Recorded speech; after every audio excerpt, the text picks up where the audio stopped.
Harry and Meghan are in serious financial trouble, and honestly, it's messier than most people realize. We're talking about a couple that reportedly needs $10 million right now, and the pressure inside their Montecito mansion is getting very real. Royal insider Rob Shuter, who runs the Substack newsletter Naughty But Nice, has been getting some pretty wild intel from people close to the situation. And what he's hearing is that Meghan has basically sat Harry down and told him straight up, you need to start making money. Like she actually had to say that to her husband.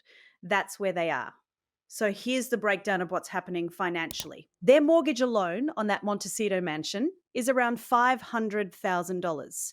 And with interest rates doing what they're doing, that number could get worse when they have to renegotiate. On top of that, you're looking at security costs, private jets, designer everything, the full lifestyle. Experts are estimating they're burning through somewhere between $3 and $5 million a year just to maintain how they live. And the income? It's drying up fast.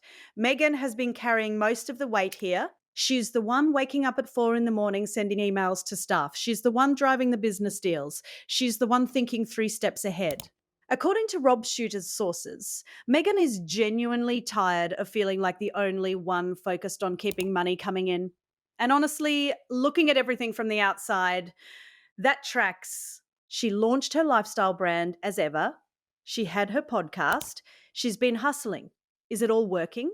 Not really, but at least she's showing up. Harry, on the other hand, has basically been operating like he's still a working royal, except without the royal safety net. He keeps gravitating toward charity work and what people are calling passion projects. And look, that would be fine if the charities weren't in complete chaos right now. Invictus Games, which is supposed to be this incredible event for injured veterans, is losing sponsors left and right. Boeing already pulled out, and the veterans themselves are frustrated because what started as something genuinely meaningful for them has slowly turned into a PR vehicle for Harry and Meghan. That's not a small thing. Those are real people who served and sacrificed, and they deserve better than being somebody's brand moment. Then there's African Parks, which Harry is involved with as a conservation effort.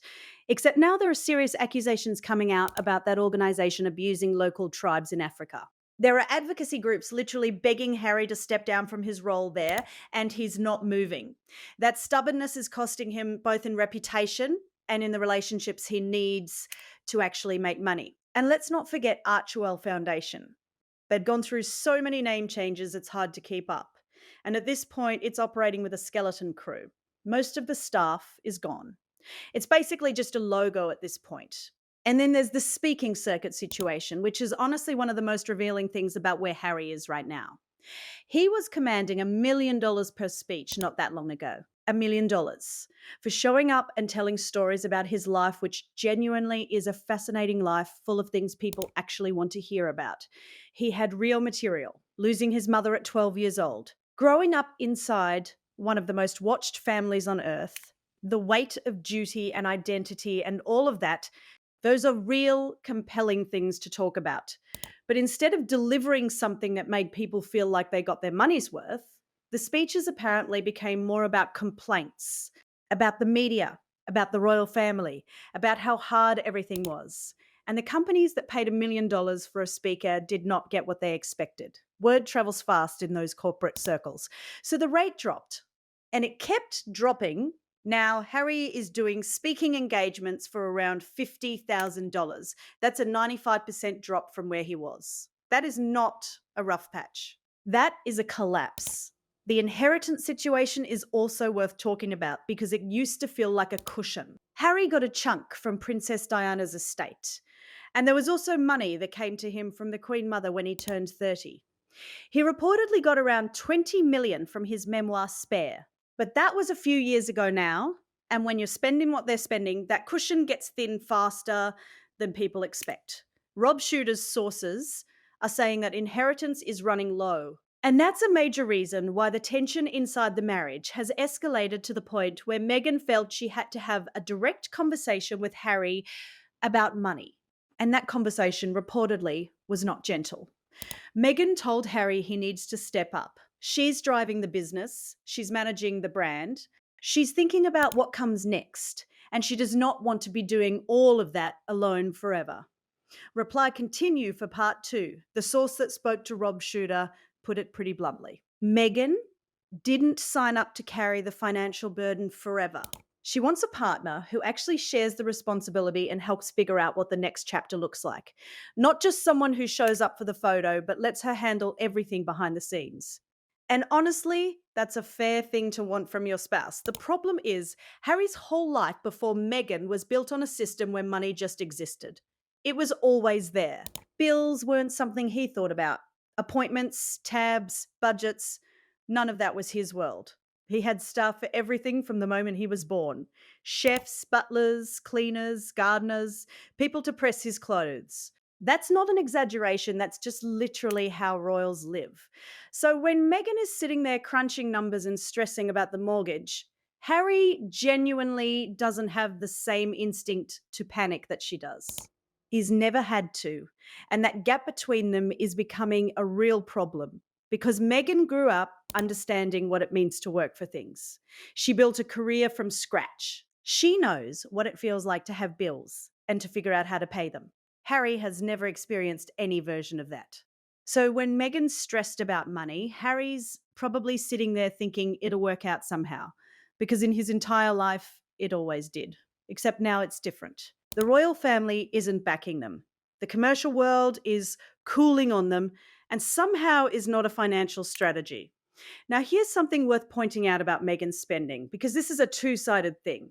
Meghan's lifestyle is expensive, and a lot of that expense is driven by her own choices. The designer clothes, the jewelry, the private jets, the security detail that goes way beyond what's necessary. It all adds up. And a big part of why she needs all of that is image. She has built her identity around being at a certain level, rubbing shoulders with Oprah, Gwyneth Paltrow, Elton John. She sees herself in that tier, and maintaining that perception costs a lot of money. The irony is that Oprah, Gwyneth, and Elton have all quietly distanced themselves from Harry and Meghan over the past couple of years. So Meghan is spending to be in a circle that no longer really includes her, which makes the whole thing even more financially painful. Harry, interestingly, would probably be fine living simply. He loves animals, he loves open spaces. He's talked about wanting a quieter life. He doesn't need the designer wardrobe or the Hollywood adjacent lifestyle. If it were just Harry, he'd probably be content on a ranch somewhere with horses and fresh air. But that's not what Meghan wants. And so that's not what they have. And the gap between what she wants and what they can actually afford keeps growing. Now let's talk about the Spotify situation, because it really tells you a lot about where Harry's commercial value stands.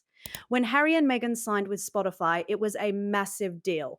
Everyone was watching, and then the content just didn't land. The podcast ideas reportedly went nowhere, with one senior Spotify executive allegedly describing Harry as, and this is a direct quote from the reporting, an effing grifter. That's brutal. That's not just a bad review. That's the kind of thing that gets whispered around Hollywood and ends future deals before they even start. And sure enough, after Spotify, the big commercial partnerships have largely stopped coming. Meghan's podcast, Confessions of a Female Founder, also didn't do what she hoped. The name itself had controversy around it, and the show didn't break through the way she needed it to. As ever, her lifestyle brand launched with a lot of buzz, but the actual business results have been underwhelming. She's trying, genuinely, but trying and succeeding are two different things, and right now the results just aren't matching the effort. So you have Meghan working hard, but not quite breaking through, and Harry not really working at all in any commercially meaningful way, and the bills keep coming. And the clock is ticking because $10 million sounds like a lot until you realize they're burning through millions every year and the income streams are shrinking one by one. What makes this whole situation even more layered is the anniversary moment that happened recently. Harry and Meghan just hit their 8th wedding anniversary, and Meghan posted throwback photos from the wedding on Instagram. The photos she chose are interesting because the only royal figure visible in them is King Charles, not William, not anyone else from the family, just Charles. Royal watchers and insiders like Ingrid Seward were pretty quick to point out that Meghan does nothing without intention. So putting Charles in those anniversary photos was a message. It was Meghan saying, "We are still connected to this family, we still belong in this world." Except Charles didn't acknowledge the anniversary. Not publicly, not privately. Neither did anyone else from the royal family. And according to sources speaking to Closer magazine, Harry was genuinely shocked by that silence. He had apparently started to feel like things were getting better with his father, like the relationship was quietly warming up. So when the anniversary came and went without a single word from the palace, it hit him hard. Reply continue for part 3. And honestly, the delusion there is hard to wrap your head around. Harry genuinely expected King Charles to put out some kind of public statement celebrating this marriage, the same marriage that produced a documentary where the royal family was portrayed in an incredibly damaging way. The same marriage that gave us Spare, a memoir full of accusations and revelations that embarrassed the institution publicly. Charles, acknowledging that anniversary publicly would be like sending a thank you card to someone who burned your house down. It was never going to happen. But Harry believed it might, and that tells you everything about how disconnected from reality things have gotten inside that Montecito bubble. Now, here's where I think this whole story is actually heading, because everything that's been happening lately points in one direction. The financial pressure, the charity disasters, the failed commercial deals, the desperate need for relevance, all of it is pushing Harry and Meghan back toward one thing: the royal family. Because at the end of the day, the royal connection is the only IP they have that actually means something. Everything else they've tried to build has either flopped or is struggling. But the moment Harry walks into a room as a prince, people pay attention. The moment Meghan is connected to the palace, the brand gets a lift. They know this. And I think on some level, they've always known this. Harry, showing up in Ukraine for that ITV interview recently, was a really telling moment. He was talking about being a frontline serving royal, about believing in foreign tours, about still being very much part of the family. This is the same man who made a public spectacle of stepping back from royal duties. Now he's on television in a war zone, basically auditioning to come back. Buckingham Palace apparently found that interview genuinely strange. The beanie hat, the casual look, the whole vibe was off. But Harry keeps pushing. He keeps leaving the door open, hoping someone on the other side will eventually open it from their end. The Invictus Countdown event coming up this summer is another piece of this. Harry clearly hopes that King Charles will show up, that there will be some public moment of reconciliation, that the royal family will lend legitimacy to the event and by extension to him. But the sponsors are already leaving. The veterans are frustrated. The royal family has shown zero indication they plan to participate, so that countdown Harry's banking on might end up being a countdown to nothing. And the money situation underneath all of this is getting urgent.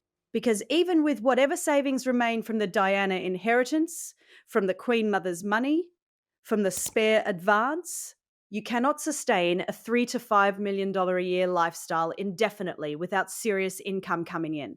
The math doesn't work. And at some point, if things don't turn around, Harry is going to have to go to King Charles, not metaphorically, not through intermediaries, but actually go to his father and ask for financial help.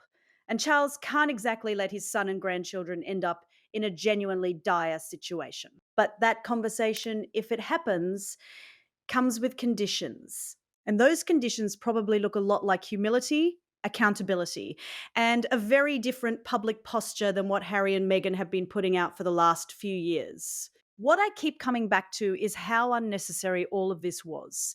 Harry actually had something remarkable, a story that people genuinely wanted to hear, a life that was fascinating, complicated, and full of real emotional weight. Losing his mother at 12, growing up in a fishbowl, navigating mental health struggles, publicly, finding love, and starting a family. That is a compelling human story that could have made Harry a respected global figure for decades. The speaking fees alone could have been life-changing, consistently, without any of the drama. But instead of leaning into that with grace and generosity, the story became about grievances, about scores to settle. about who said what about the baby's skin tone and who didn't invite whom to the coronation. And once you go down that road publicly, you lose the audience that was rooting for you. The corporate world doesn't want to pay $1 million to put their brand next to someone who reads as bitter and litigious. Hollywood doesn't want to partner with someone who alienates collaborators. And the public, which was genuinely sympathetic to Harry for a long time, has largely moved on. So, right now, Harry and Meghan are in a corner they kind of built themselves into. Meghan is exhausted and frustrated and trying to hold everything together financially. Harry is drifting between charity work that's imploding and a royal identity he walked away from but can't quite let go of. The marriage is reportedly still solid, and maybe that's true, but solidarity doesn't pay a $500,000 mortgage. The bottom line is simple: they need money, they need relevance, and the only place both of those things exist in any reliable form is back inside the orbit of the British royal family.